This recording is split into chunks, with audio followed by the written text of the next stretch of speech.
جس کسی نے بھی پڑھا ہے ترجمہ قرآن کا، جس کسی نے بھی پڑھا ہے ترجمہ قرآن کا، محو حیرت ہو رہا ہے دیکھ شاہکار رضا۔ ابو حنیفہ کی فقاہت فخر رازی کا شعور،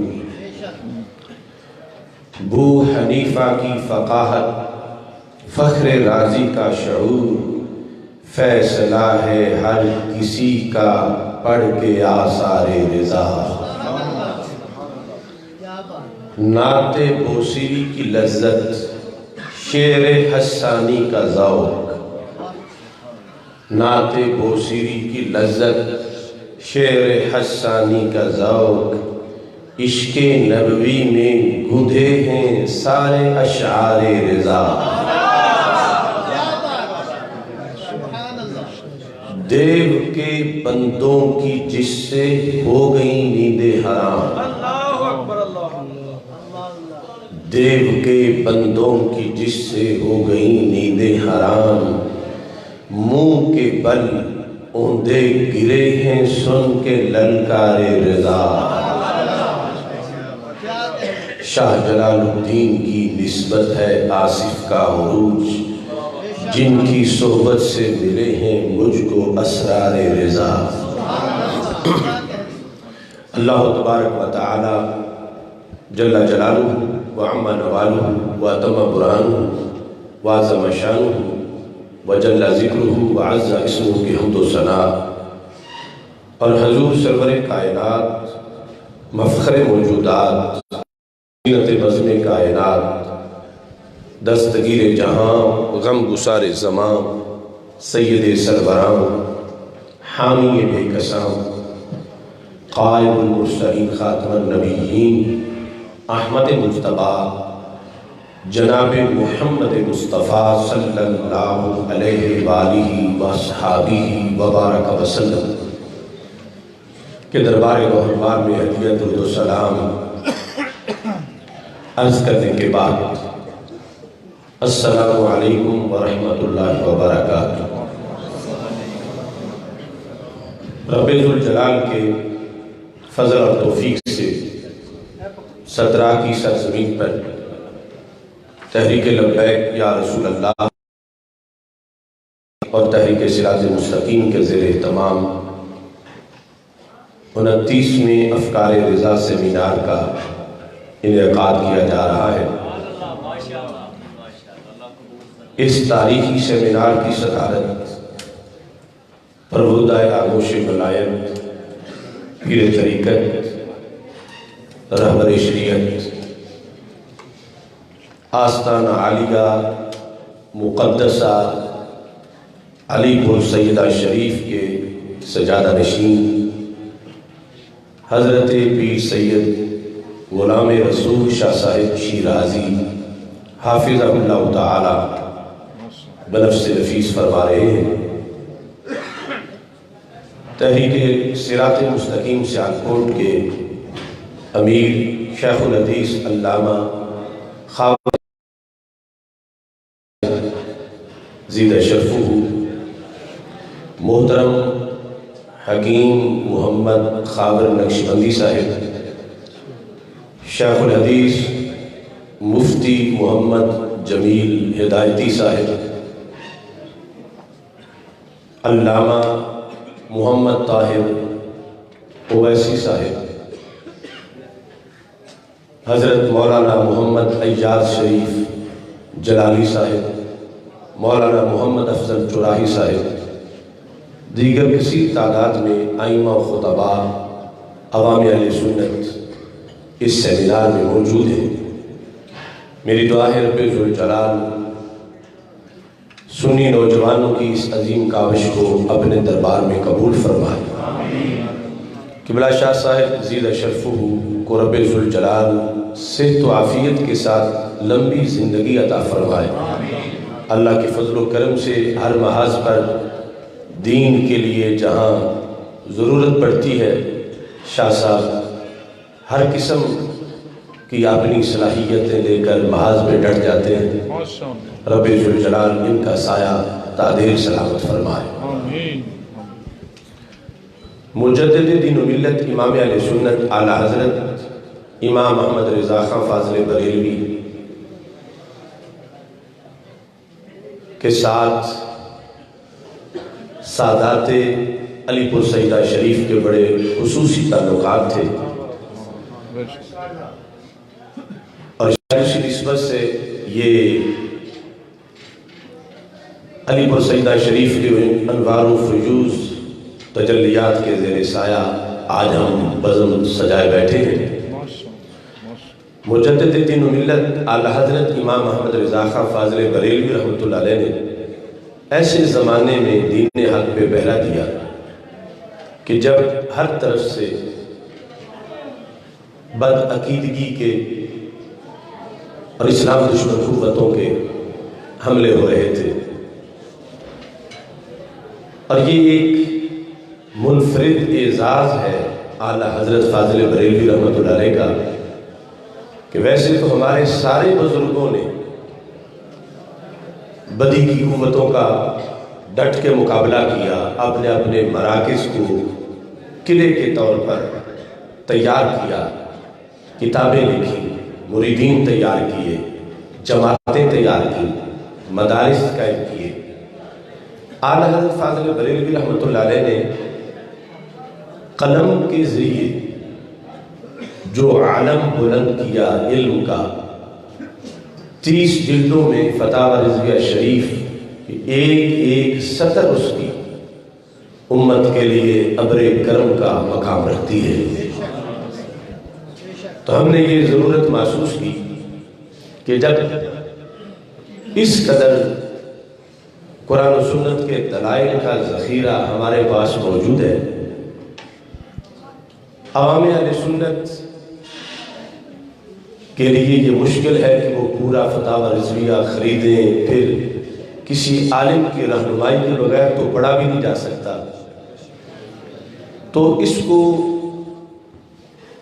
موضوع بنا کر عوام کے سامنے پیش کیا جائے، تاکہ جس طرح فاسٹ فوڈ کا اہتمام ہوتا ہے، اسی حیثیت میں کہ فوری طور پر جب ضرورت ہے کہ ظلمتوں کے حملے ہو رہے ہیں تو نکھت و نور اور خوشبو کا اہتمام فرسٹ ایڈ کے طور پر کیا جائے، تو ہم نے ان سیمینارز کا یہ سلسلہ شروع کیا، اور پہلے دن کہا کہ انشاءاللہ 100 جدا جدا موضوعات پر ہم 100 افکار رضا سیمینار منعقد کریں گے۔ ابھی اس سے پہلے جو 28واں سیمینار تھا وہ اسلام آباد میں منعقد کیا، اور جو 27واں تھا وہ کراچی میں منعقد کیا۔ آج 29واں افکار رضا سیمینار قبلہ شاہ صاحب کی صدارت میں یہاں انعقاد پذیر ہے۔ ایک چیز جو ہم سب کے درمیان مشترکہ ہے، مثلا یہ جلسہ منعقد کرنے والوں نے جس کی وجہ سے افکار رضا سیمینار کا یہ موضوع رکھا، جس بیس پہ انہوں نے قبلہ شاہ صاحب کو دعوت دی، جس وجہ سے مجھے اور دیگر علماء کرام کو بلایا، جس وجہ سے آپ کو دعوت دی، جس بنیاد پہ ہم سارے اپنی مصروفیات ترک کر کے اس بڑے ضروری کام کے لیے اس حال میں اکٹھے ہیں، وہ مشترکہ چیز مسلک اہل سنت و جماعت ہے۔ مسلک اہل سنت تھا تو ان نوجوانوں نے ضرورت محسوس کی کہ افکار رضا سیمینار ہونا چاہیے۔ مسلک اہل سنت کی نسبت تھی تو علی پور سیدہ شریف سے شاہ صاحب کو دعوت دی گئی۔ مسلک اہل سنت کی بیس پہ یہ سارے علماء کرام بلائے گئے۔ یہ مسلک ہماری سب سے بڑی قوت ہے اور وحدت کی سب سے بڑی اکائی ہے۔ اور جو چیز کسی کی سب سے زیادہ قیمتی ہو اور سب سے زیادہ ضروری، دشمن ہمیشہ اسی کو کمزور کرتے ہیں، اسی پہ حملہ کرتے ہیں، اسی کو چھیڑتے ہیں۔ تو اس بنیاد پر آج مسلک اہل سنت و جماعت شدید ترین حملوں کی زد میں ہے، اور اس میں زیادہ خطرناک پہلو یہ ہے کہ جب کسی کو پتہ ہو کہ مجھ پہ حملہ ہو رہا ہے تو اگرچہ کمزور ہو، بچنے کا سوچتا تو ہے، لیکن وہ کیفیت بڑی خطرناک ہوتی ہے جب بندے کی آنکھیں بند ہوں، اس کو حملہ آور نظر ہی نہ آ رہا ہو اور بچنے کی فکر ہی نہ ہو، تو پھر اس کا بچنا بڑا مشکل ہو جاتا ہے۔ سنت و جماعت کی کیفیت آج کچھ اس طرح کی ہے، وائے ناکامی بتائے کارواں جاتا رہا، کارواں کے دل سے احساس زیاں جاتا رہا۔ ایسی صورتحال میں جس طرح کہتے ہیں کہ فلاں مارتا بھی ہے اور رونے بھی نہیں دیتا، اس کیفیت سے اہل سنت بات گزر رہے ہیں کہ ظالم ظلم کر کے پھر ہمیں دکھڑا بھی نہیں سنانے دیتے، اور اگر ہم سنائیں تو اس پر پھر مزید امتحانات کا سلسلہ شروع کیا جاتا ہے۔ اس بنیاد پر آج کی یہ موضوع، اس بحث کی ساری حیثیت کو سمجھنا ہے اور آگے پہنچانا ہے، چونکہ موضوع ہے اعلیٰ حضرت قدس سر العزیز اور تحفظ اہل سنت، کہ اہل سنت کی حفاظت کیسے کی جا سکتی ہے۔ بچہ ہے سنی، بڑا ہے، بوڑھا ہے، مرد ہیں، خواتین ہیں، علماء ہیں، تاجر ہیں، ہر شعبہ زندگی کے ساتھ ریلیٹڈ اہل سنت و جماعت کے تحفظ کے لیے مجدد دین و ملت امام اہل سنت اعلیٰ حضرت امام احمد رضا خان فاضل بریلوی رحمۃ اللہ علیہ نے قرآن و سنت کے ذریعے جو لوح عمل دیا تھا، اس لوح عمل کو آج ہم پھر اجاگر کرنا چاہتے ہیں، کیونکہ جب حفاظت کی ضرورت محسوس ہوتی ہے تو پھر ہر کسی کو اگر دل میں درد ہو تو دفاع کی طرف اس کا دھیان جاتا ہے۔ آج دفاع اہل سنت کے لحاظ سے اس موضوع پر اس سیمینار کا انعقاد کیا جا رہا ہے۔ یہ لفظ اہل سنت جو میں بول رہا ہوں، یہ کوئی آج کی اصطلاح نہیں، جتنی عمر لفظ اسلام کی ہے اتنی ہی اہل سنت و جماعت کی ہے،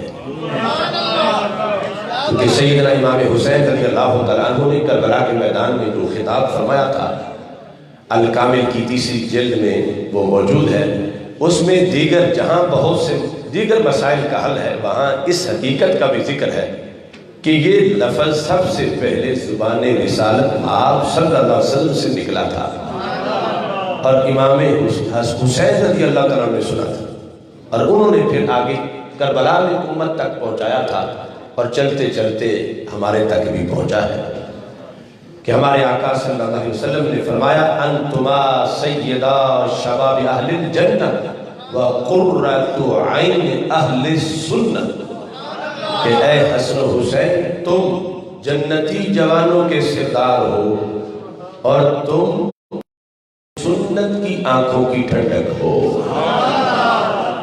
تو اہل سنت کا لقب جنہوں نے دیا ہے وہ نبیوں کے سلطان ہیں، اور جنہوں نے پہنچایا ہے وہ جنتی جوانوں کے سردار ہیں، سیدنا امام حسین رضی اللہ تعالیٰ عنہ۔ تو اس بنیاد پر اہل سنت کا لفظ کوئی 14ویں یا 15ویں صدی کی ایجاد نہیں. رسول پاک صلی اللہ علیہ وسلم نے اہل حق کو یہ لفظ عطا کیا. یقیناً مسلمان ہونے میں بھی ہے، لیکن جیسے وہ پہچان ضروری ہے ایسے ہی اہل سنت والی پہچان بھی ضروری ہے. جب ہم فرق چاہتے ہیں اپنا ہندوؤں سے، سکھوں سے، نصارہ سے، یہود سے، مجوسیوں سے، پارسیوں سے، اس وقت ہماری پہچان اسلام ہے. اور جب اسلام کی چھتری کے نیچے گھسے ہوئے 2 نمبر لوگوں سے اپنی پہچان جدا چاہتے ہیں تو ہماری پہچان اہل سنت و جماعت ہے. اس بنیاد پر صحابہ کرام رضی اللہ تعالی عنہ نے یہ اصطلاح سرکار سے سن کے استعمال کی.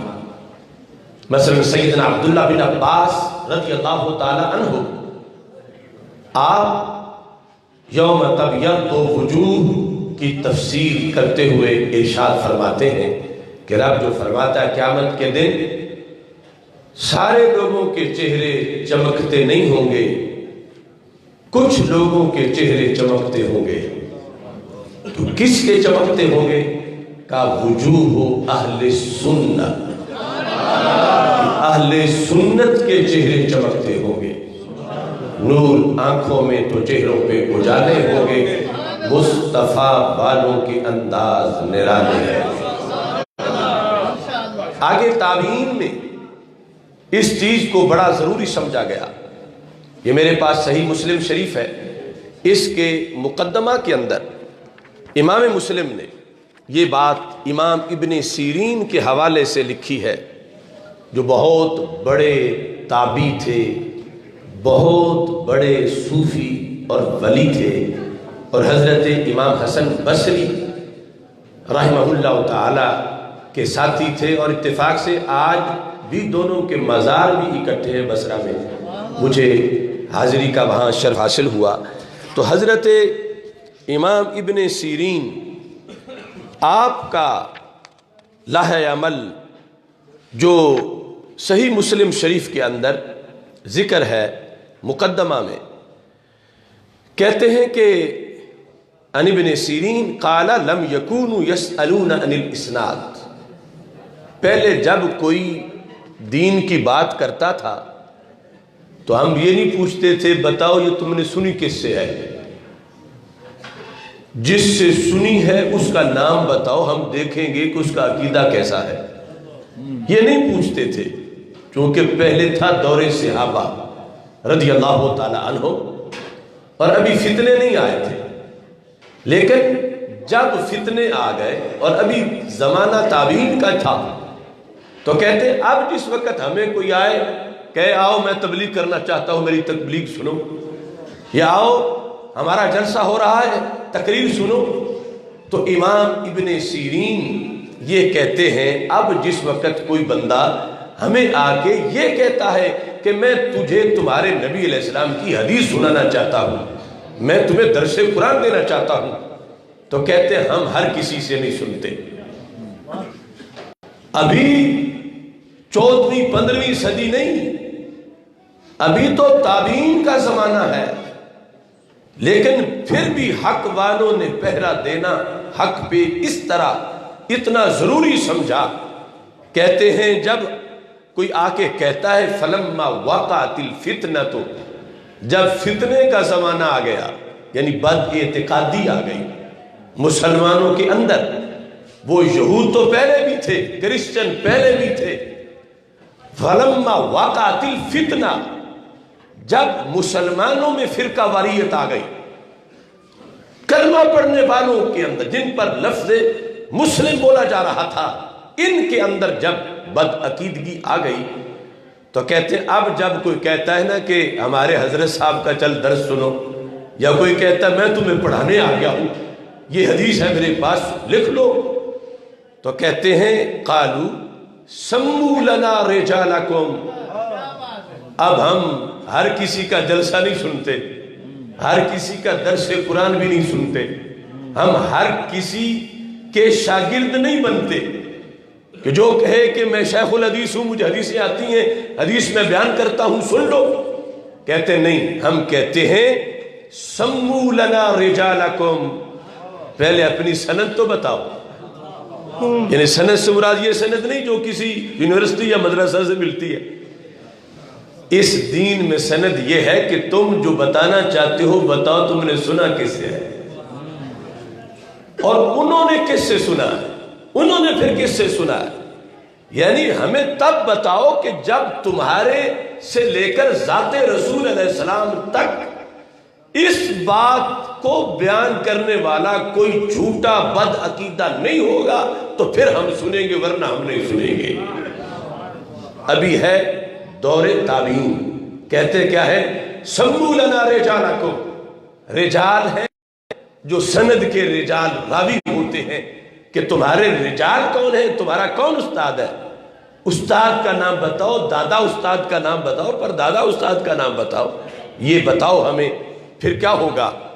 کہتے ہیں فَيُنظَرُ إِلَىٰ أَهْلِ السُّنَّةِ فَيُؤْخَذُ حَدِيثُهُمْ.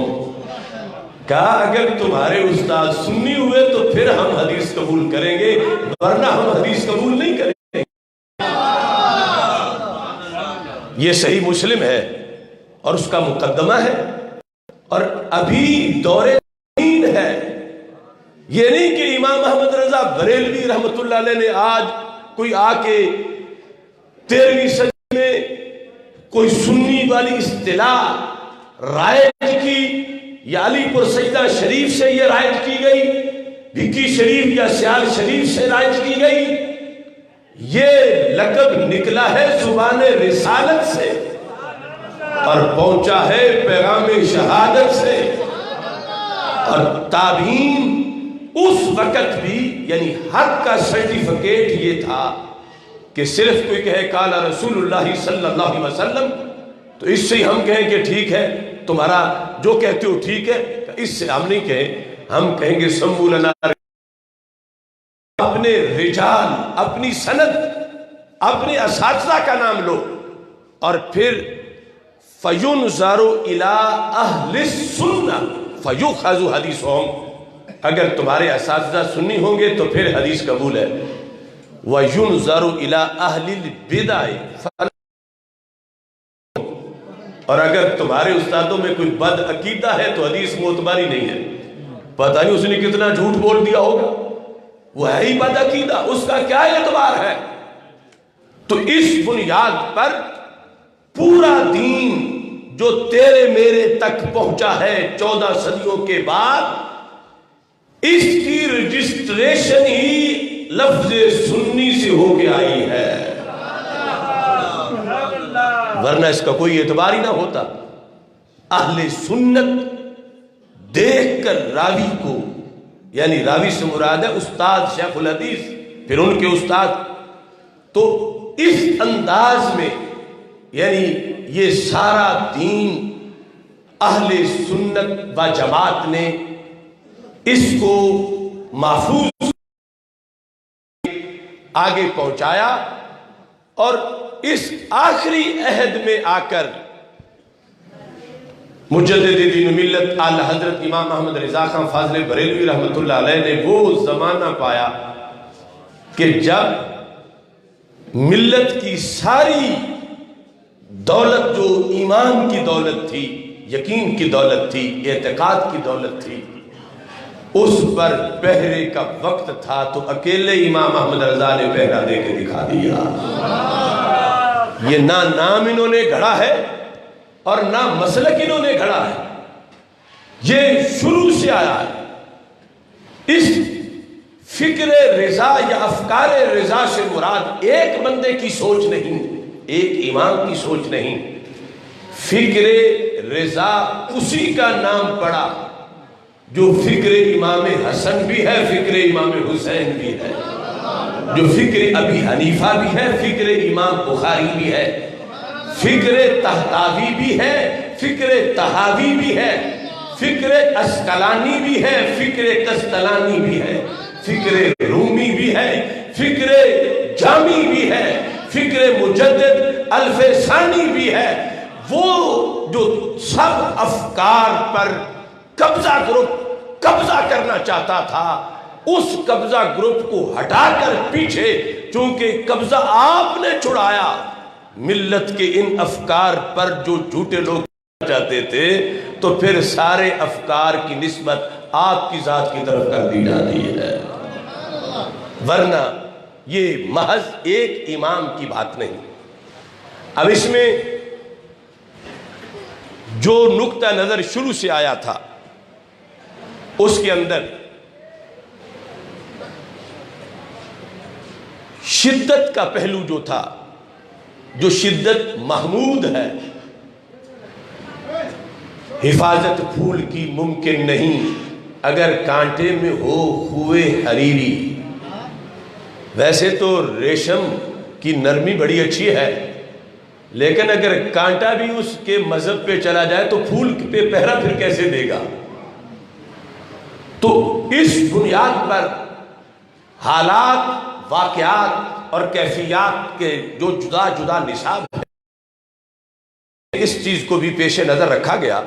یہ سنن دارمی میں موجود ہے، جس کو آج ہمارے کچھ لوگ کہہ دیتے ہیں کہ یہ امام احمد رضا بریلوی نے یہ شدت اتنی شروع کر دی، یہ سختی، یہ اس قدر کے الفاظ۔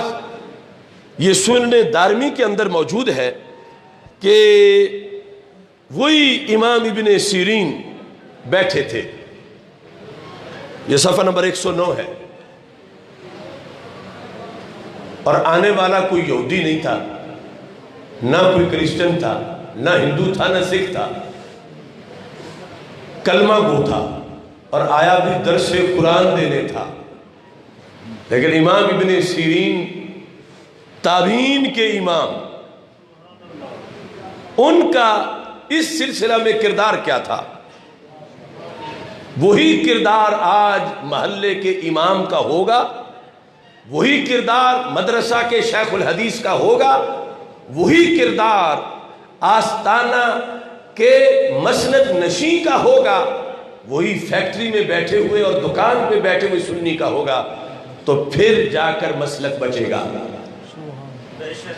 اور اگر جس طرح کچھ لوگوں نے اہل سنت کے اندر پلپلا پن اور صلح کلیت کو پیدا کرنا شروع کیا، اگر چند سال مزید گزر گئے تو پھر اس مسلک کا تشخص برقرار کر رکھنا نہایت مشکل ہو جائے گا۔ امام ابن سیرین اسما بن عبید کہتے ہیں، داخل رجلان من اصحاب الاہواء، یہ پرانی اصطلاح ہے جو لفظ بد عقیدہ ہم بولتے ہیں۔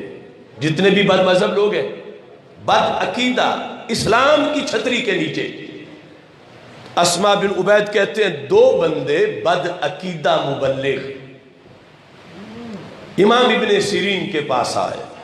اور آپ کو پتہ ہے کچھ لوگوں کو تبلیغ ایسی آئی ہوتی ہے کہ ہر مسجد میں کرنا چاہتے ہیں، ہر آستانے پہ، ہر ڈیرے پہ، آؤ ہماری بات سنو، ہم سنانے آ گئے ہیں، اور یہ بھی نہیں دیکھتے کہ اگلا ان سے لاکھ مرتبہ زیادہ پڑا ہوا ہے۔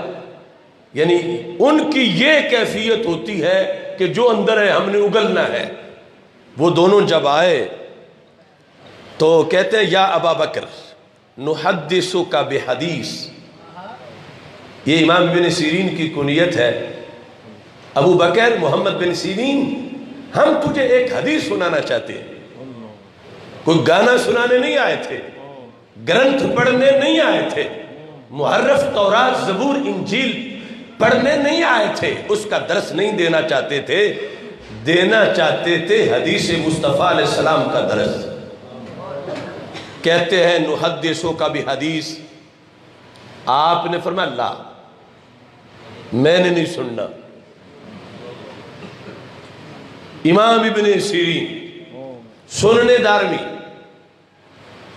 آج جب کسی ایسی صورتحال کا سامنا لوگ کہتے ہو، اچھا تم حدیث بھی نہیں سن رہے، تم دیکھو تو صحیح، وہ سنانا تو حدیث ہی چاہتا ہے، اللہ والا آیا ہے حدیث سنانا چاہتا ہے، اور تم حدیث ہی سن رہے۔ اب جن ذرائع سے دین آیا ہے میں وہاں سے بات چلا کے لا رہا ہوں۔ فرمایا کہ میں نہیں سننا چاہتا آپ سے، کیونکہ مجھے پتا ہے کہ تم بدعقیدہ لوگ ہو، بدعقیدہ بندہ ہو، ہم اس کی حدیث بھی نہیں سنتے اس کی زبان سے۔ اب انہوں نے کہا چلو حدیث نہیں سنتے، قالا فَنَقْرَأُ عَلَيْكَ آیَةً مِّن کتاب اللہ، آیت تو سن لو گے نا، قرآن کی آیت ہم پڑھنا چاہتے ہیں۔ اگر درس حدیث تم نہیں سنتے تو ہم پھر آیت قرآن پڑھنا چاہتے ہیں، یہ تو سن لو ہم سے۔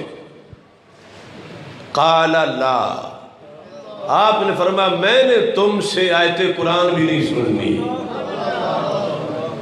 اس کو 14ویں صدی میں آ کے فکر رضا کہا گیا۔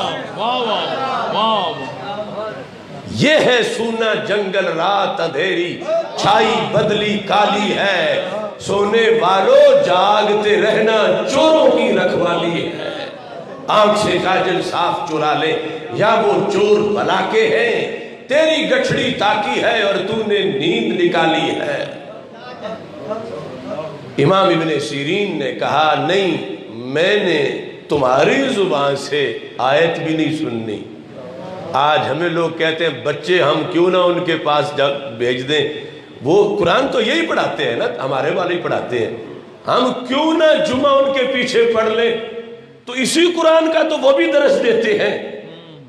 تو تیرا ایمان زیادہ پکا ہے یا ابن سیرین کا زیادہ پکا ہے؟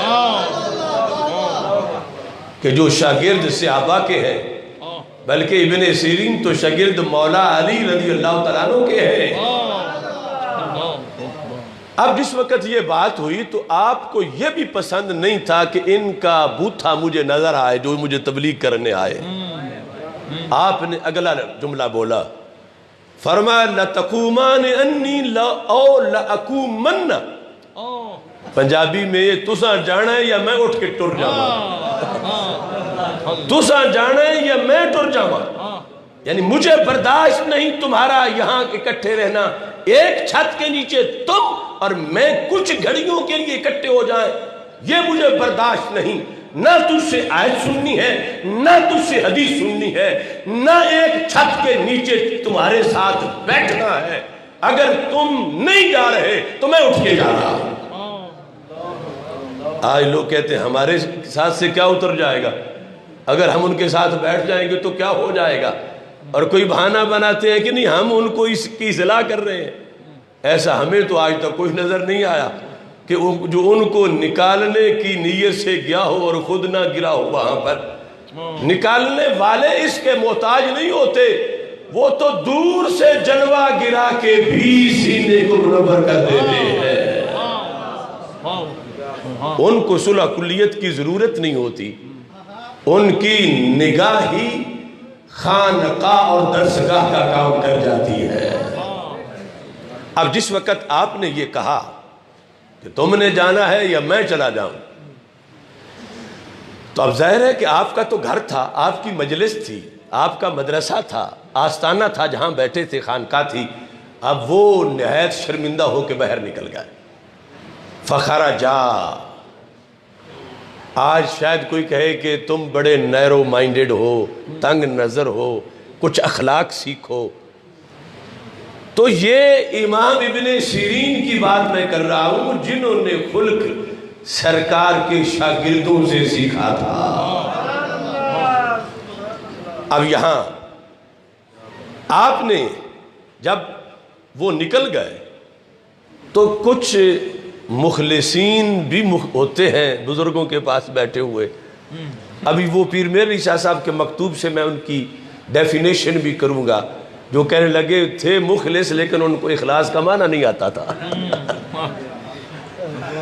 تو اب جو پاس بیٹھے ہوئے تھے انہوں نے کہا حضرت صاحب اتنی سختی بھی نہیں ٹھیک۔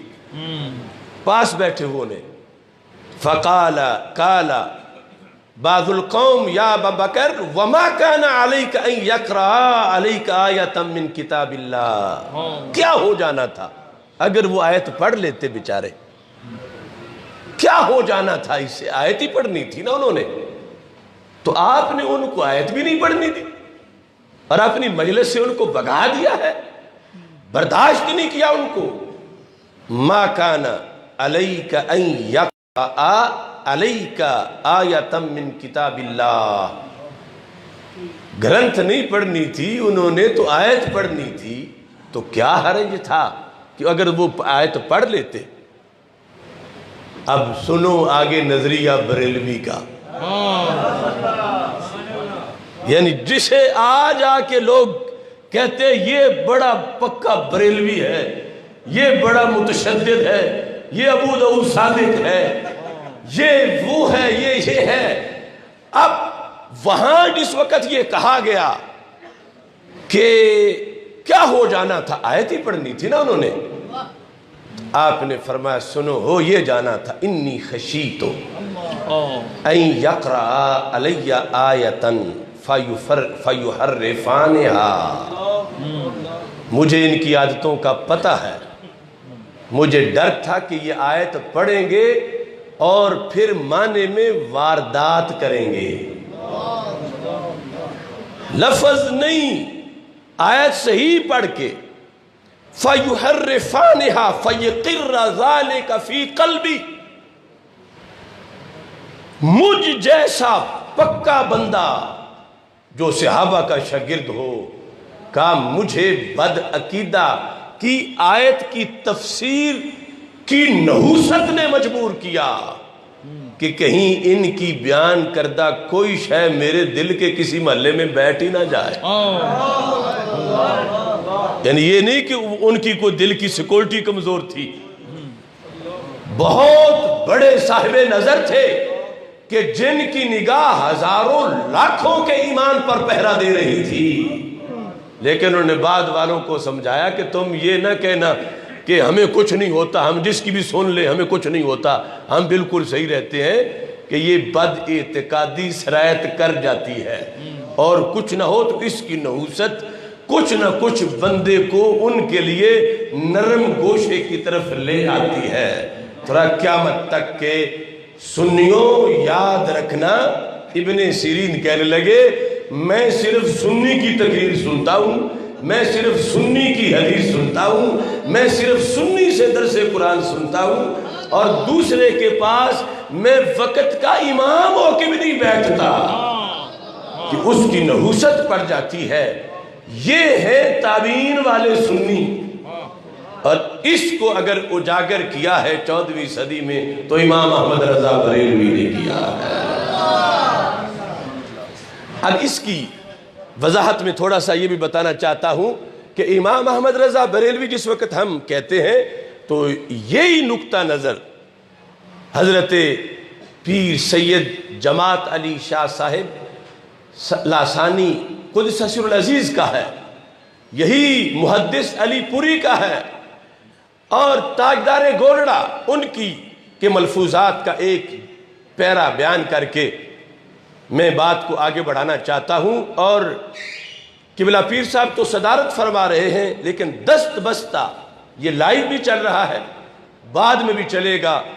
کاش کہ ہمارے آستانوں میں بیٹھے سجادہ نشین گولڑے کے سجادہ نشین کا یہ جملہ یاد کر لیں، وہ سید کہ جس کی وجہ سے قادیان پر لرزہ طاری ہوا، وہ ختم نبوت کی عظیم پہرے دار حضرت سیدنا پیر سید مہر علی شاہ صاحب گولڑوی قدس سر العزیز، آپ کے ملفوظات مہریہ کے اندر یہ بات موجود ہے، اور یہ کوئی چھوٹا لنگر نہیں، خدا کی قسم آج یہ ہر مدرسہ میں یہ ملفوظ نمبر 156 تو نصاب میں شامل ہونا چاہیے، ہر سکول میں، ہر یونیورسٹی میں، ہر خانقاہ میں، ہر جگہ، چونکہ آج جو کچھ وہ کہہ رہے تھے اس کے بالکل برعکس ہو رہا ہے۔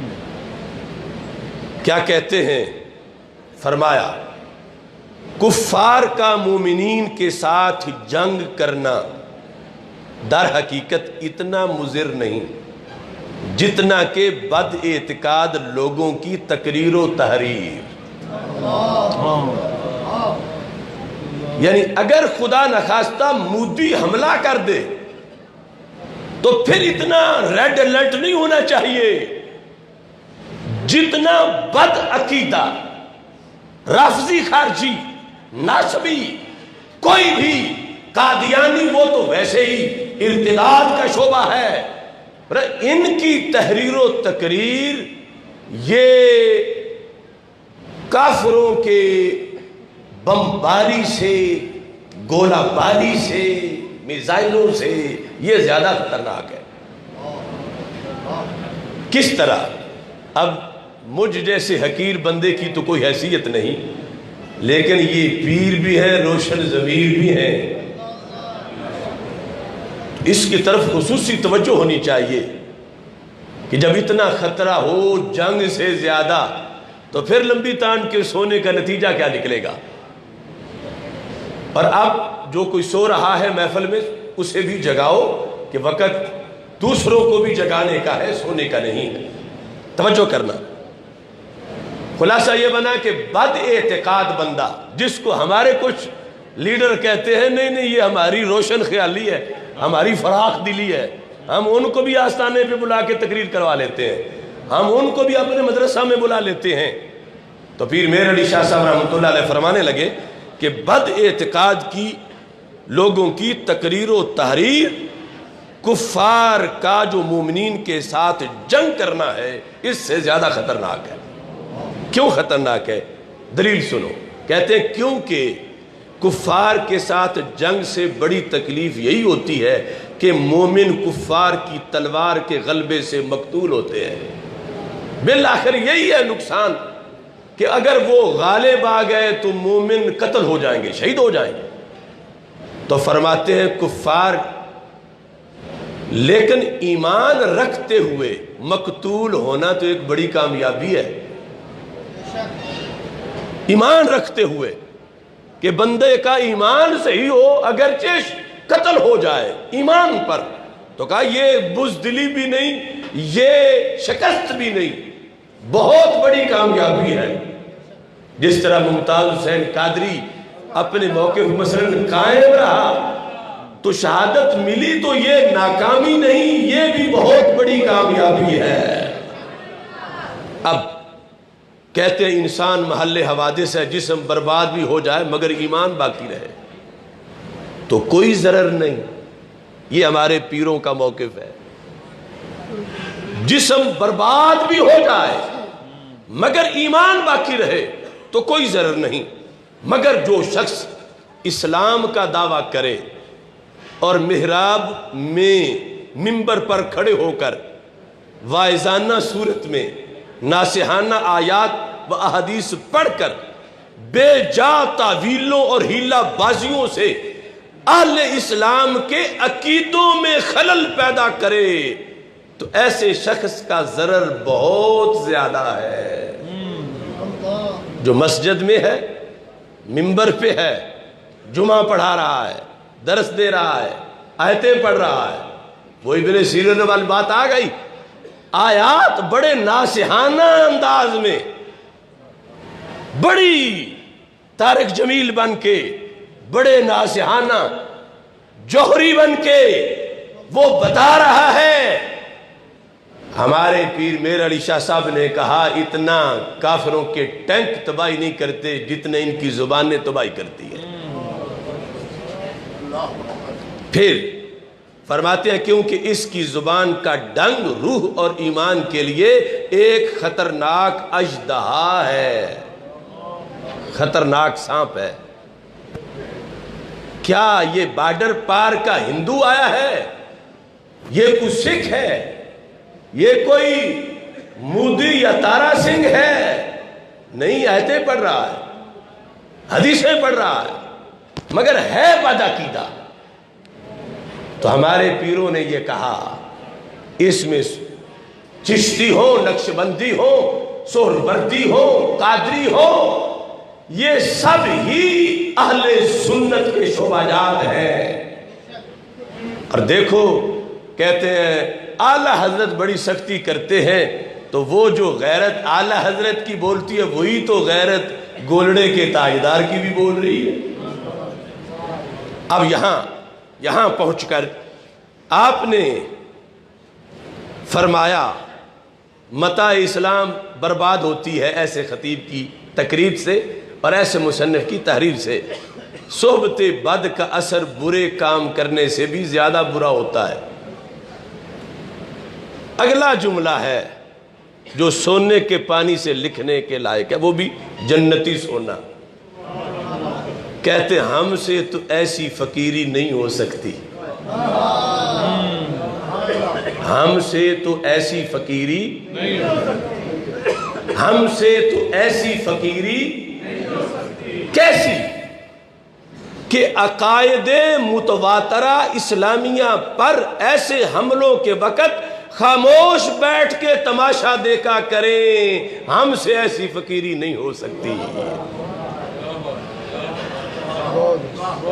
کچھ لوگوں کو صرف یہ ختم نبوت کے لحاظ سے یہ لفظ یاد ہے، لیکن عقائد اہل سنت کے لحاظ سے بھولے بیٹھے ہیں۔ وہ ختم نبوت والا موضوع علیحدہ ہے، پیر صاحب آگے اس کا ذکر کر رہے بعد میں۔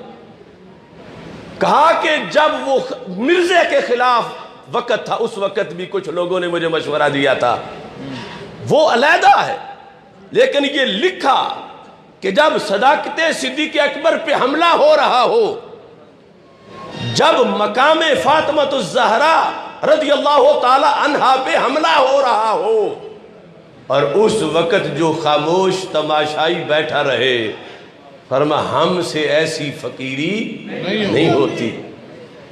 صرف ختم نبوت والی بات نہیں، وہ تو بہت بڑا محاذ ہے، مگر یہ آزمائش ہے۔ ختم نبوت میں دوسرے بھی کئی 2 نمبر کانفرنسیں کر رہے ہیں، مگر سنی کانفرنس کا اپنا انداز ہے۔ یہاں کیا کہا؟ فرمایا کہ عقائد متواترہ اسلامیہ، اسلامی متواتر عقائد، اور ان کی جب بات کریں تو کوئی کہے نہیں یہ تو فرقہ واریت کی باتیں ہیں، یہاں میں نہیں آؤں گا، میں دھرنا دے لوں گا۔ تو پیر صاحب نے یہ جملہ پہلے لکھا کہ مجھ سے ایسی بے غیرت مولویت نہیں ہوتی، اور مجھ سے ایسی بے غیرت لیڈری نہیں ہوتی۔ یہ لفظ سنو پھر، فرماتے ہیں کہ عقائد متواترہ اسلامیہ پر ایسے حملوں کے وقت خاموش بیٹھ کر تماشا دیکھا کریں، اور ہم سے تو ایسی فقیری نہیں ہو سکتی، ہم سے تو ایسی فقیری نہیں ہو سکتی۔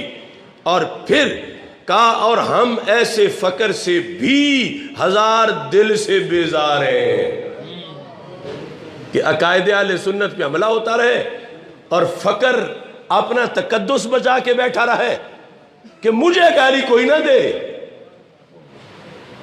مجھے کوئی گالی نہ دے، دین لٹتا ہے تو لٹ جائے، مسلک جاتا ہے تو چلا جائے۔ تو پیر میر علی شاہ صاحب نے کہا مجھ سے تو ایسی فقیری نہیں ہوتی، اور میں فرمایا اس فقر سے بھی بیزار ہوں جو عین مداہنت، اور اگلا لفظ وہی بول سکتے ہیں، کیسا فقر؟ جو عین مداہنت اور بے غیرتی ہو، جو عین مداہنت اور بے غیرتی ہو۔ اب روزانہ حملے ہوتے ہیں، اور گننے والے گنتے کہ اتنے جو اس ملک میں علماء اہل سنت ہیں، اتنے مشائخ اہل سنت ہیں، اتنے شیخ الحدیث ہیں، اتنے خطیب ہیں، کا سناٹا چھایا ہے، آواز نہیں آ رہی، کیا سن نہیں رہے؟ تو پیر میر علی شاہ صاحب رحمت اللہ علیہ فرمانے لگے مجھ سے تو ایسی بے غیرت فقیری نہیں ہوتی۔ اب اگلے جملے میں فرمانے لگے مرزا قادیانی سے مقابلہ کے وقت بھی پتہ چلا اب جو موقع ہے یہ بات کا ہے، مرزا قادیانی والا موقع پہلے تھا، مرزا قادیانی سے مقابلہ کے وقت بھی بعض مہربانوں نے جو اخلاص کا معنی نہیں جانتے تھے، مرید ہر طرح کے ہوتے ہیں، کچھ نیت ٹھیک بھی ہوتی ہے لیکن بھولے زیادہ ہوتے ہیں، اس وقت مرزا قادیانی سے مقابلہ کے وقت بھی بعض مہربانوں نے، دشمنوں نے نہیں، بعض مہربانوں نے جو اخلاص کا معنی نہیں جانتے تھے اعتراض کیا تھا مجھ پر. کون کہتے؟ پیر مہر علی شاہ صاحب، میرے مریدوں نے مخلصین، لیکن اخلاص کا ان کو معنی نہیں آتا تھا. انہوں نے کیا کیا تھا؟ انہوں نے اعتراض کیا کہ فقراء کا کام بحث مباحثہ نہیں ہے. یعنی مجھے سمجھانے آ گئے.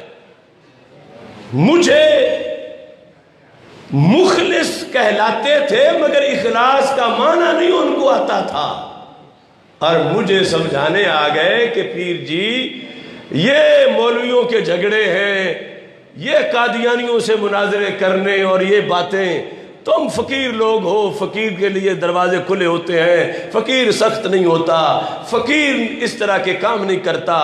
تو پیر مہر علی شاہ صاحب نے کہا مجھ سے ایسی بے غیرت فقیری نہیں ہوتی. کہا میں نے اس وقت بھی کہا تھا مرزا قادیانی کے زمانے میں. تو اب عقائد متواترہ اہل سنت پہ حملہ ہو اور میں یہ کہوں کہ یہ مولوی جا کے کریں، یہ پہرا علماء دیں. کہا تو میں اپنے نانا جی کے دین پہ خود پہرا دوں گا، کیونکہ ہمارا حق ان سے زیادہ ہے، کیونکہ ہمارے نانا جی کا دین ہے. تو اس بیس پر یعنی یہ جہت، یہ رگ آج کیوں ماری جا رہی ہے، سوتی جا رہی ہے. آج بھی یقیناً مشائخ ہیں، سادات ہیں، علماء ہیں، کارکنان ہیں جو حق کی اذان دے رہے ہیں، اس لیے تو اب بھی بیٹھے ہوئے ہیں. لیکن میرے صحرا میں کئی آہو ابھی خوابیدہ ہیں، بجلیاں برستے ہوئے بادل میں بھی پوشیدہ ہے. ان کے لیے یہ پیر سید مہر علی شاہ صاحب کا اس لیے پیش کیا. کچھ پہلے کہتے ہیں یہ اعلیٰ حضرت تو بڑی سختی کرتے ہیں، تو میں نے افکار رضا کا جو تسلسل ہے اس کو پیش کر کے اب یہ چند جملے جو اس پورے موضوع کا نچوڑ ہے وہ پیش کر کے پھر بات کو اختصار کی طرف لے جاتا ہوں. یہ فتاوی رضویہ شریف 15ویں جلد ہے. اعلیٰ حضرت نے جب بڑے بڑے برج الٹے کیے تو اب جنہیں الٹا کیا تھا انہوں نے کوئی دعائیں تو نہیں دینی تھیں. مثلا یہ سمجھو اندھیرا ہو اور کوئی چوری کر رہا ہو اور کر بھی وہ رہا ہو جسے سارا محلہ بڑا حاجی سمجھتا ہے، بڑا ہی پاک باز، بڑا ہی صوفی، کر وہ رہا ہو اور کوئی اچانک گلی کا بلب جلا دے اور وہ حاجی صاحب رنگے ہاتھوں پکڑے جائیں، تو اب وہ حاجی صاحب کو کتنا غصہ ہوگا. بلب جلانے والے پر، خود بلب پر کہ یہ میں توڑتا ہوں، اس بلب نے تو میری چوری دکھا دی ہے، اس جلانے والے کے میں ہاتھ کاٹتا ہوں، اس چور کی نسل ساری نہیں معاف کرے گی کبھی بلب جلانے والے کو. یہ اعلیٰ حضرت کے خلاف جو آج بھی دھواں نکل رہا ہے وہ اسی وجہ سے ہے کہ وہ بلب جو جلا گئے تھے ابھی تک بجھا نہیں ہے اور اب بھی چور رنگے ہاتھوں پکڑے جا رہے ہیں. اور اس سے ہمیں بھی حوصلہ ہوتا ہے کہ اگر ہمیں بھی کوئی مرد آباد کہتا ہے، ہماری تصویریں لے کے کانٹے لگا کے کوئی پتلے جلا کے کہہ رہا ہے، تو ہم وارث انہی کے ہیں کہ جن کو اذان کربلا کا ورثہ ملا تھا. اور یہی ہوتا ہے رضوی ہونا، صرف نام سے نہیں بنتا، بندہ کام سے بنتا ہے. اعلیٰ حضرت فاضل بریلوی رحمت اللہ علیہ آپ نے کیا لکھا؟ آپ فرماتے الحمدللہ اس فقیر بارگاہ غالب قدیر عز جلالہ کے دل میں کسی شخص سے نہ ذاتی مخالفت، نہ دنیاوی خصومت، کسی سے میری ذاتی کوئی دشمنی نہیں. یعنی جب ہر طرف سے تیر آ رہے تھے اور اعلیٰ حضرت نے نعت میں بھی لکھنے پر مجبور ہو گئے کہ پھول ہو کے بن گئے ہیں خار ہم، کہ آج ہم ہر کوئی ہمیں کانٹا سمجھ رہا ہے، ہم تو پھول ہوا کرتے تھے. پھول ہو کے بن گئے ہیں خار ہم، خوار نہیں خار. تو فرماتے ہیں میری تو اپنی تو کسی سے کوئی دشمنی نہیں، مجھے میرے سرکار ابد قرار حضور پر نور سید الابرار صلی اللہ تعالی علیہ وسلم نے محض اپنے کرم سے اس خدمت پر مامور فرمایا ہے۔ کس خدمت پر؟ کہ اپنے مسلمان بھائیوں کو ایسوں کے حال سے خبردار رکھوں جو مسلمان کہلا کر اللہ واحد قہار جل جلالہ اور محمد الرسول اللہ معزون مختار صلی اللہ علیہ وسلم کی شان اقدس پر حملے کریں، تاکہ میرے عوام بھائی مصطفیٰ صلی اللہ علیہ وسلم کی بھولی بھالی بھیڑیں ان ذیاب فی سیاب کے جبوں، اماموں، مولویت، مشیخیت کے مقدس ناموں، قال اللہ قال الرسول علیہ السلام کے روغنی کلاموں سے دھوکے میں آ کر شکار گرگان خار نہ ہو جائیں۔ جملہ بڑا لمبا ہے، لیکن فرمایا یہ تو اللہ کا کرم ہے کہ میری ڈیوٹی لگائی ہے رسول پاک صلی اللہ علیہ وسلم نے۔ کس بات پر؟ کہ میں نے مسلمانوں کو ان بھیڑیوں سے بچانا ہے۔ کن سے؟ جو پڑھتے کلمہ ہیں، پڑھتے کلمہ ہیں اور پھر حملہ اللہ کی ذات پہ کرتے ہیں، حملہ شان رسالت پہ کرتے ہیں، تو وہ حملہ کرتے ہیں اور ادھر عوام کیا ہے؟ یہ دیکھو نا اعلی حضرت نے کس درد کو محسوس کر کے اور کتنی نبض چیک کر کے اس معاشرے کی فرمایا یہ میرے عوام بھائی، میرے عوام بھائی۔ آگے کیا ہے؟ فرمایا مصطفیٰ صلی اللہ علیہ وسلم کی بھولی بھالی بھیڑیں، ادھر بھیڑیا ہے بڑا خونخوار اور یہ مست ہے، اور یہ بھولی بالی بھیڑیں، یہ بھی حدیث ہے جس میں 3 قسم کی بھیڑوں کا ذکر کر کے سرکار نے امت کے 3 قسم کے کردار بیان کیے۔ اب اس کی تفصیل کا وقت نہیں۔ شاذہ وہ بھیڑ اور اس انداز میں تینوں کا تذکرہ فرمایا ان ذیاب فی سیاب، ذیاب کہتے ہیں بگیاڑوں کو، فی سیاب کہتے ہیں جنہوں نے کپڑے پہنے ہوئے ہوں بگیاڑ، وہ جو بھیڑیے ہیں کس چیز میں؟ جبوں میں، اماموں میں، مولویت میں، مشیخیت میں یعنی پیری میں کہ مقدس ناموں میں پھر حوالے دیتے ہیں قال اللہ وقال الرسول صلی اللہ علیہ وسلم کے روغنی کلام پیش کرتے ہیں۔ میں یہ کیوں کر رہا ہوں، میں کیوں گالیاں سب کی کھا رہا ہوں؟ میرے امام نے کہا کہ تاکہ یہ بھولی بھالی بھیڑیں دھوکے میں آ کر شکارے گرگانے خونخوار ہو کر معاذ اللہ سکر میں نہ گریں۔ سکر ہے جہنم، کہ یہ جہنم میں نہ گریں۔ تو کہتے ہیں میں زخمی ہو جاؤں تو کوئی بات نہیں، لیکن سرکار کا امتی جہنم میں نہ جائے۔ میں ان پہ پہرا دینے کے لیے میں یہ سمجھتا ہوں کہ یہ جتنی دشمنی کی جا رہی ہے، حالت کہتے ہیں یہ کوئی بات نہیں، ایک کا ایمان بھی بچانے میں میں کامیاب ہو گیا تو اس سے کتنا بڑا مجھے انعام اللہ کے دربار میں ملے گا۔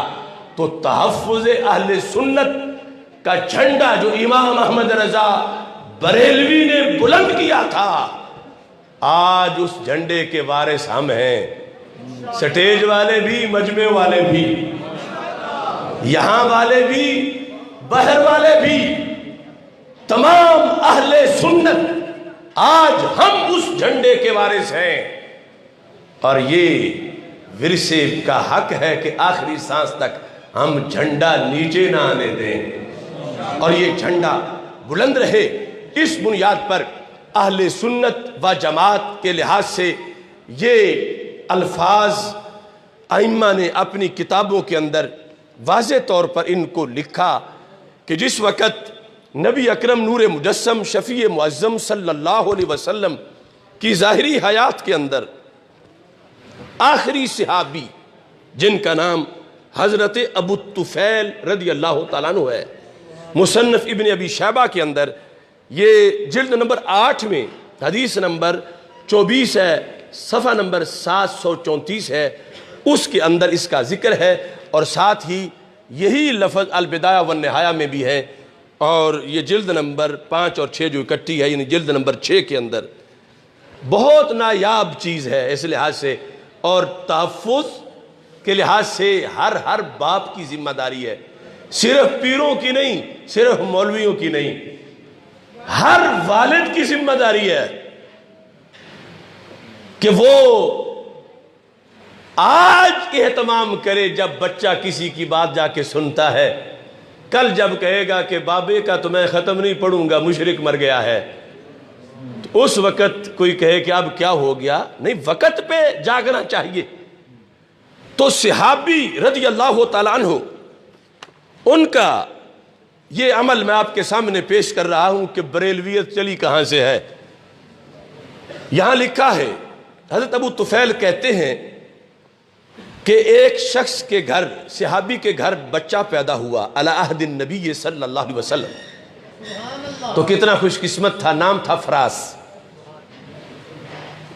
اس کو اٹھا کر صحابی سرکار کے پاس لے گئے، فَدَالَهُ، میرے آقا علیہ السلام نے بچے کے لیے دعا فرمائی، وَآخَذَ بِبَشْرَةِ جَبْهَتِهِ، اور یہاں پیشانی کا جو چمڑا ہے اس کو 2 انگلیوں میں پکڑ کے سرکار نے تھوڑا سا کھینچا، یعنی چمڑا اکٹھا کر کے۔ تو کہتے ہیں جب تھوڑا سا کھینچا، وغمز جبہتہ، اور ماتھا دبایا، ودعا لہ بالبرکہ، برکت کی دعا کی، فنبت شعرۃ فی جبہتہ،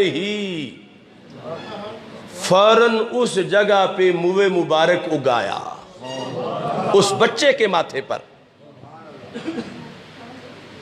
کانہ حلبۃ فرس، تھا ایک موے مبارک مگر چمکتا پوری لائٹ کی طرح تھا، یعنی تشبیہ دی جس طرح گھوڑے کا ماتھا درمیان سے سفید ہوتا ہے، تو اس طرح کی، یعنی وہ فوری برکت اس بچے کو میسر آ گئی ہمارے آقا صلی اللہ علیہ وسلم کے ہاتھ کی نسبت سے۔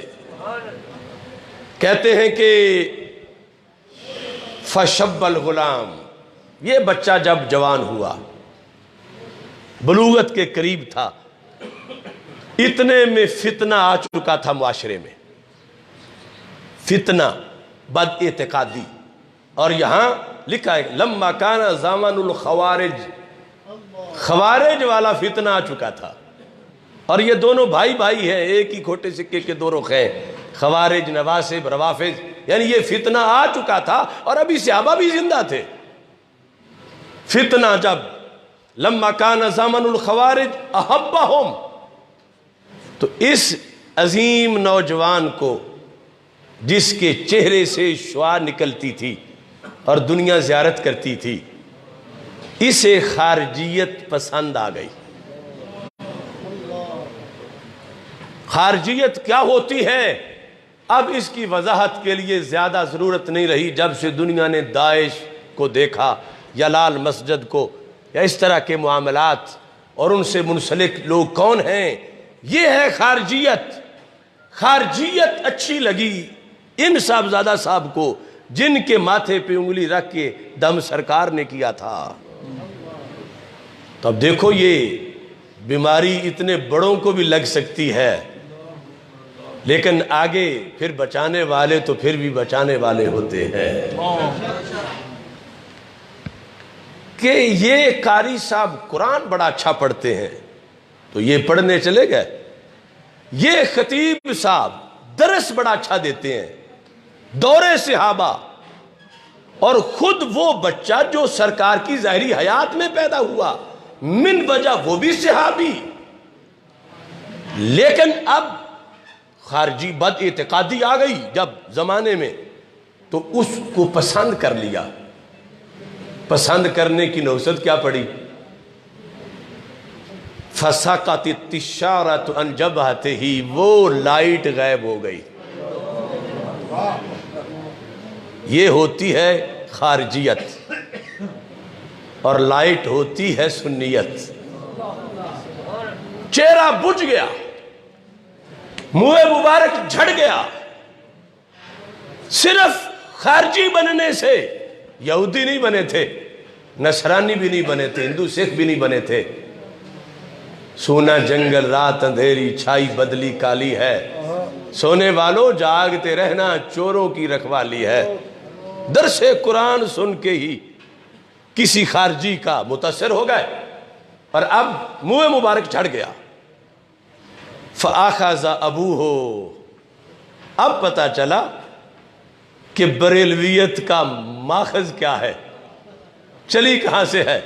یعنی جسے بعد میں بریلویت کہا گیا اس وقت وہی صحابیت تھی جو فیض آگے بریلویت یا سنیت کے نام سے آیا. اب دیکھو فآخذ ابوہ، ابا جی نے گبرو بیٹے کو پکڑ لیا اس جرم میں کہ یہ فلاں بد عقیدہ کے جلسے میں کیوں گیا ہے، فلاں خارجی کی تقریریں کیوں سنتا ہے، اس کے درس قرآن میں کیوں جاتا ہے. ابا جی نے پکڑا فقیدہ، زنجیروں میں جکڑا، کمرے میں بند کر کے تالا لگایا. مخافت ان یلحق بہم، کہا بیٹا اندر مر جائے منظور ہے مگر بد عقیدہ کے جلسے میں نہیں جانے دوں گا. یا رسول اللہ لبیک لبیک لبیک یا رسول اللہ لبیک لبیک لبیک یا رسول اللہ لبیک لبیک لبیک یا رسول اللہ لبیک لبیک لبیک یا رسول اللہ لبیک لبیک لبیک یا رسول اللہ لبیک لبیک لبیک یا رسول اللہ لبیک لبیک لبیک یا رسول اللہ لبیک لبیک لبیک یا رسول اللہ لبیک لبیک لبیک یا رسول اللہ لبیک لبیک لبیک یا رسول اللہ لبیک لبیک لبیک یا رسول اللہ لبیک لبیک. اب دیکھیے یہ دو کتابیں میں نے سند کے ساتھ، یہ ویسے نہیں کہ جو کچھ لوگ تقریر کرتے ہیں آواز آئی، یہ پتہ نہیں کس کی آئی، کسے آئی، کب آئی، کیا آئی. ہمارا دین ہے سینے سے سینے تک آئی. ہر راوی کا تذکرہ. سمو لنا رجالکم، پہلے اپنے استاد تو بتاؤ. یہ سند ہے ساتھ. مصنف ابن ابی شیبہ البدایہ والنہایہ دونوں کا حوالہ پیش کر کے یہ ہے تربیت اولاد کا حق. آپ نے حالانکہ جگر پاروں کو سنگلی کون ڈالتا ہے، جوان بچہ شب الغلام اندر بند کر دیا کہ یہ جس عقیدے کی طرف جا رہا ہے اس سے ایمان جائے گا، اندر رہے گا تو جان جائے گی، تو مر جائے ٹھیک ہے، میں نہیں اس کو جانے دوں گا. آج کہتے ہیں سبق ہی پڑھنا ہے جس درس میں چلا جائے، جمعہ ہی پڑھنا ہے جہاں بھی پڑھ لے، اور اگر کوئی روکے تو کہتے ہیں یہ تم کوئی نیا دین لے آئے ہو. تو ہمارا نیا نہیں، ہمارا اصلی والا دین ہے، اور یہ وہاں سے چل کے آیا ہے سند کے ساتھ، اس کا ذکر ہے. اب کیا ہوا؟ وقت کے عالم دین نے اپنی ذمہ داری محسوس کی اور وقت کے پیر طریقت نے اپنی ذمہ داری محسوس کی.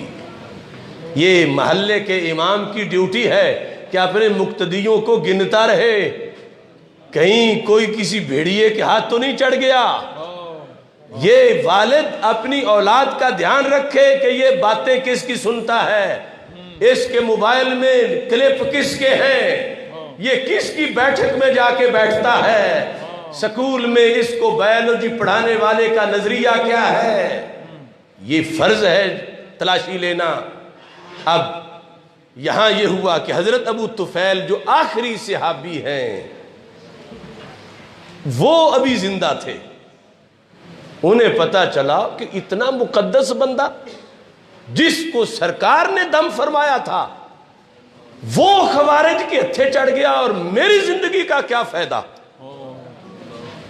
آپ نے کہا چلو ہم اس کا علاج کرتے ہیں. اب حضرت ابو طفیل پیر طریقت بھی تھے، مفتی شیخ الحدیث بھی تھے زمانے کے. آپ چل پڑے. آپ نے اپنے ساتھ دوستوں کو لیا، کہتے فدخلنا علیہ جہاں ابا جی نے باندھا ہوا تھا اس بچے کو، ہم اس کمرے میں داخل ہو گئے، فوعظناہ، ہم نے جا کے واعظ کیا۔ تو ایک یہ بھی واعظ ہوتا ہے کہ سٹیج بنے، ہزاروں لوگ ہوں تو پھر خطیب بولے، اور ایک یہ بھی واعظ ہوتا ہے کہ ایک بندے کو بچانا ہے، خواہ 10 گھنٹے بولنا پڑے۔ یہ ہے دین کا درد۔ حضرت ابو طفیل کہتے ہیں میں نے جا کے اس بچے کو سمجھانا شروع کر دیا، دلیلیں دی کہ کیا ہو گیا تمہیں، یہ دلیل دیکھو، دین یہ ہے، قرآن یہ ہے، سنت یہ ہے۔ میں دلیلیں دے رہا تھا، مگر یہ جو کاٹا ہوا ہو خارجیت رافضیت کا، یہ زہر بھی جلدی نہیں اترتا۔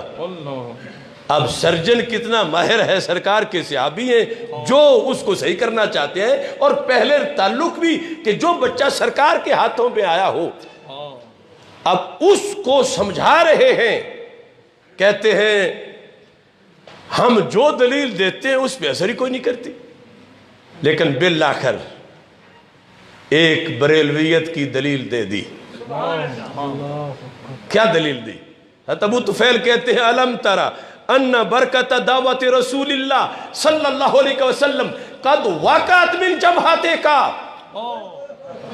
اب اے فراز چلو اور کچھ نہ صحیح، مجھے یہ بتا اگر یہ تیرا عقیدہ جو اب ہے یہ سچا ہے تو پھر چہرے کا نور کیوں غائب ہوا ہے؟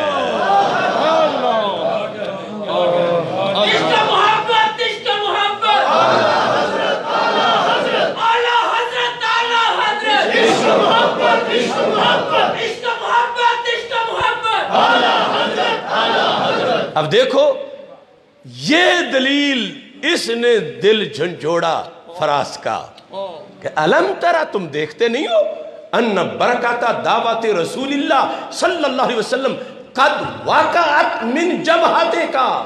وہ دکھاؤ منہ مبارک کہاں ہے؟ گر گیا ہے نا؟ کیوں گرا ہے؟ جب تک سنی تھے برکت ساتھ تھی، خارجی بنے ہو تو برکت روٹ گئی، تو توبہ کرو، واپس آؤ۔ کہتے ہیں جب یہ دلیل حضرت ابو طفیل نے دی، فما زلنا بہ، ہم نے بار بار کہا دیکھو جواب دو کیوں ایسا ہوا، حتی راجع عن رأیہم، یہاں تک کہ فراس نے کہا میں توبہ کرتا ہوں خارجیت سے، میری توبہ میری توبہ۔ تو کیا ہوا؟ یہ دونوں کتابوں میں لکھا ہے فرد اللہ الیہ شارتا فی جبہتہ، جو ہی سنی بنتا گیا منہ مبارک اٹھتا اٹھتا آ کے پھر ماتھے سے اٹیچ ہو گیا۔ یہ ہے افکار رضا۔ یا رسول اللہ لبیک لبیک لبیک، یا رسول اللہ لبیک لبیک لبیک، یا رسول اللہ لبیک لبیک لبیک، یا رسول اللہ لبیک لبیک لبیک، یا رسول اللہ لبیک لبیک لبیک، یا رسول اللہ لبیک لبیک لبیک۔ افکار رضا کے لحاظ سے ابھی موضوع تو مزید کافی باقی ہے، لیکن آپ نے جتنے شوق سے سنا، میں یہ چاہتا ہوں کہ شوق برقرار رہے اور یہ سنا ہے اسے یاد کریں۔ باقی اس میں سے اگر کسی کو شک ہو تو میں ہر لفظ کا ذمہ دار ہوں۔ تو یہ اب چند نعرے پیغام کے میں لگاؤں گا، آپ نے میرے ساتھ مل کے لگانے، اور ایک دعوت دینے میں آپ کو آیا ہوں۔ یہ جو ایک جھلک یہاں پیش کی ہے، انشاءاللہ کل پاکستان سنی کانفرنس 21 مارچ کو داتا کے دیس لاہور میں ہوگی۔ یعنی سنی کیا ہوتا ہے، سنی کون ہوتا ہے، غافل نہ ہو خودی سے کر اپنی پاسبانی، شاید کسی حرم کہے تو بھی آستانہ۔ تو اس موضوع پر یہ تاریخ ساز کانفرنس، کل پاکستان سنی کانفرنس 21 مارچ کو انشاءاللہ لاہور میں صراط مستقیم یونیورسٹی گراؤنڈ کے اندر انعقاد پذیر ہوگی، جس میں 75 علماء کرام، مفتیان کرام، دورہ حدیث سے جو فارغ ہوئے ان کی دستار فضیلت بھی ہوگی۔ نعرہ اب لگانا ہے، نعرہ تکبیر، اللہ اکبر۔ اللہ اکبر، اللہ اکبر، نعرہ رسالت، تاجدار ختم نبوت، تاجدار ختم نبوت، تاجدار ختم نبوت، تاجدار ختم نبوت، عشق و محبت، عشق و محبت، عشق و محبت، عشق و محبت، علم و حکمت، علم و حکمت، علم و حکمت، علم و حکمت۔ اور سنی ہونے کا جو نعرہ ہے محبت اہل بیت رضی اللہ تعالیٰ عنہ اور محبت صحابہ رضی اللہ تعالیٰ عنہ کے لحاظ سے 14 صدیوں کا ترجمان، وہ آپ نے اس طرح لگانا ہے۔ میں کہوں گا یا صدیق، آپ کہیں گے یا علی، میں کہوں گا یا علی، آپ کہیں گے یا صدیق، میں کہوں گا یا حسن، آپ کہیں گے یا حسین، میں کہوں گا یا حسین، آپ کہیں گے یا حسن، تاکہ پتہ چلے ہمیں نہ ایران کے نوالوں کی ضرورت ہے، نہ سعودی عرب کے ریالوں کی ضرورت ہے، صرف مدینے کے اجالوں کی ضرورت ہے۔ یا صدیق، یا صدیق، یا صدیق، یا علی، یا علی، یا علی، یا حسن، یا حسن، یا حسن، یا حسین، یا حسین، یا حسین، یا صدیق، یا صدیق، یا صدیق، یا علی، یا علی، یا علی، یا حسن، یا حسن، یا حسن، یا حسین، یا حسین، یا حسین، وآخر دعوانا الحمدللہ رب العالمین۔